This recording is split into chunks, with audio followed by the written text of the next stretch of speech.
We place our trust in those who wield power, the men and women sworn to serve and protect. We believe they will uphold the law, act with integrity, and use their authority to safeguard our well-being. But what happens when that trust is shattered? When the very people tasked with safeguarding communities exploit their authority for their darkest desires?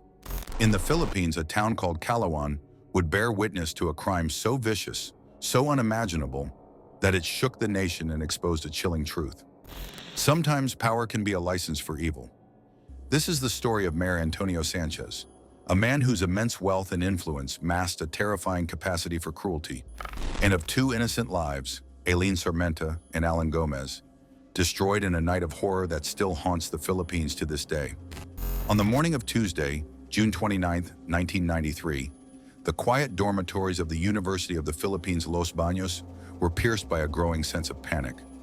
Mary Aileen Sarmenta, a 21-year-old agriculture student and a brilliant scholar known for her gentle demeanor and radiant smile, had not returned the night before. Her absence was immediately alarming to her landlady, a signal that something was terribly wrong. Her friends and family began to fear the worst. At the same time, police in the province of Laguna were confronting a shocking scene. A lifeless body, wrapped in a blanket, had been discovered inside a white Toyota van. The vehicle, along with its gruesome contents, was brought to the station for identification. When Aileen's dorm mates arrived, their hearts sank as they confirmed the unthinkable. It was her. Her body bore signs of unspeakable violence. Her head partially destroyed, her eye gone, her clothes disheveled, and a handkerchief stuffed into her mouth. Her father, in a moment of unimaginable grief, could only recognize her by a small mole on her cheek. The brutality was a stark and horrifying display of a crime committed with absolute malice. Hours later, the tragedy deepened. The body of Allan Gomez, 19, Aileen's close friend and companion, was found in a nearby dump site. His body was riddled with bullet wounds and showed clear signs of torture. These were not drug dealers or gang members. They were ordinary students, young people with bright futures ahead of them, whose lives had been so cruelly and meticulously stolen. The question reverberated through the town and the nation. Who could commit such atrocities and why? The horrific chain of events began with something seemingly simple and innocuous. Aileen, in the course of her studies, had been tasked with writing a school paper and chose to interview the influential Calauan Mayor Antonio Sanchez. On the surface, Sanchez was a man of power and immense wealth, eccentric but charismatic, with a peculiar mop-top hairstyle and a history of public attention. He presented himself as a figure of authority and a man of the people. Behind this public persona, however, lurked a man steeped in corruption and a history of violent power. Whispers and rumors followed him everywhere. Tales of illegal gambling operations, a private army, and a trail of influence that reached into every corner of the town's government and police force. He was, in essence, a law unto himself. On the evening of June 28th, Sanchez and 6 of his closest henchmen, a dangerous and diverse group that included police officers, bodyguards, family members, and even his gardener, executed a meticulously planned abduction. To disguise their true intentions, they used a Red Cross ambulance, a vehicle meant for saving lives, as their tool for a monstrous crime. They combed the streets, searching for their targets. Aileen and Allan were eventually located in a parked van, and at gunpoint, they were forced into the ambulance and taken to Sanchez's sprawling farm, a place where the mayor believed he could act with total impunity. Once they were on the secluded farm, a night of terror unfolded. Aileen was subjected to repeated sexual assault, while Allan was physically tortured, a twisted form of punishment for daring to be with her. Witnesses later recounted that Sanchez, far from being a distant orchestrator, personally assaulted Aileen before passing her to his men. This was not a crime of passion or opportunity, it was a planned act of depravity. Hours of unimaginable suffering culminated in Allan being shot in the head, his pleas for mercy silenced forever. Aileen, moments later, met the same fate. Her body, like Allan's, was then callously dumped, staged as if it had been found by police during a search. The very men who had perpetrated the crime were the ones who would discover the bodies. The audacity of the criminals was staggering. Deputy Chief George Medialdia, one of Sanchez's accomplices and a man sworn to uphold the law, orchestrated a false investigation to cover the crime. Witnesses later reported the gang acting with a brazen and sick delight, sharing in the perverse thrill of their actions while the rest of the town remained unaware of the horror that had transpired.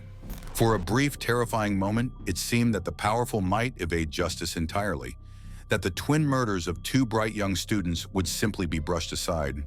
Another grim entry in the mayor's long list of unpunished crimes.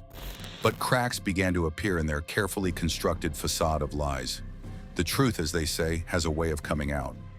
One participant, Aurelio Centeno, the mayor's own gardener, eventually became a key witness for the prosecution. Overwhelmed by the guilt and horror of what he had witnessed and participated in, he broke his silence and exposed the horrific truth to the authorities. His testimony was a powerful and damning account, painting a clear picture of the crime and the mayor's central role in it. Furthermore, evidence from the mayor's farm, which included a discarded wallet and other personal items belonging to the victims, corroborated Centeno's testimony and pointed a clear finger at Sanchez. This crucial evidence provided the final nail in the coffin of the mayor's lies, leading to his arrest on August 13, 1993. The trial that followed was a monumental event in Philippine history, lasting a grueling 16 months. Throughout the proceedings, Sanchez, ever the showman, denied all allegations, laughed at the charges against him, and manipulated his public image. He would often pray in front of religious icons, attempting to portray himself as a devout and innocent man, all while the nation watched in disbelief, riveted by the unfolding drama. In March 1995, the court finally delivered its verdict. In a moment of triumph for justice, the presiding judge found Sanchez and his 6 henchmen guilty beyond a reasonable doubt. They each received 7 life sentences, a legal term in the Philippines known as reclusion perpetua, which at the time meant 40 years before any possibility of parole, along with orders to pay significant indemnity to the victims' families. This verdict was a powerful statement that no one, not even a man of immense power and wealth, was above the law. Over the years, Sanchez's life sentences accumulated as he was convicted for other crimes, including illegal drugs and the misuse of his position. In total, he faced 9 life sentences, amounting to 360 years in prison, a symbolic term for a man whose freedom had been taken away for good. Even decades later, Sanchez remained a figure of controversy. In 2019, debates erupted across the country over his possible early release under the Good Conduct Time Allowance law. The prospect of him walking free ignited widespread public outrage and fear. Former President Rodrigo Duterte personally reviewed the case, ensuring that Sanchez would remain imprisoned for the rest of his life. Yet even behind bars, Sanchez continued to defy authority, possessing illegal drugs and enjoying privileges denied to other inmates. He died on March 27, 2021, from chronic health conditions, a prisoner until the very end. Yet even in captivity, his sense of entitlement and impunity never fully left him. The murders of Aileen Sarmenta and Allan remain a haunting and sobering reminder of the dangers posed by unchecked power and the corrupting influence of absolute authority. Their story has inspired films, documentaries, and nationwide reflection on the deep-seated issues of corruption, authority, and the devastating human cost of cruelty. Justice may have been served, and their murderer is no more, but the emotional scars left on their families, friends, and the communities they so tragically left behind endure. If this story shook you, subscribe to Crimnest for more chilling true crime stories from across Asia. Until next time, stay safe.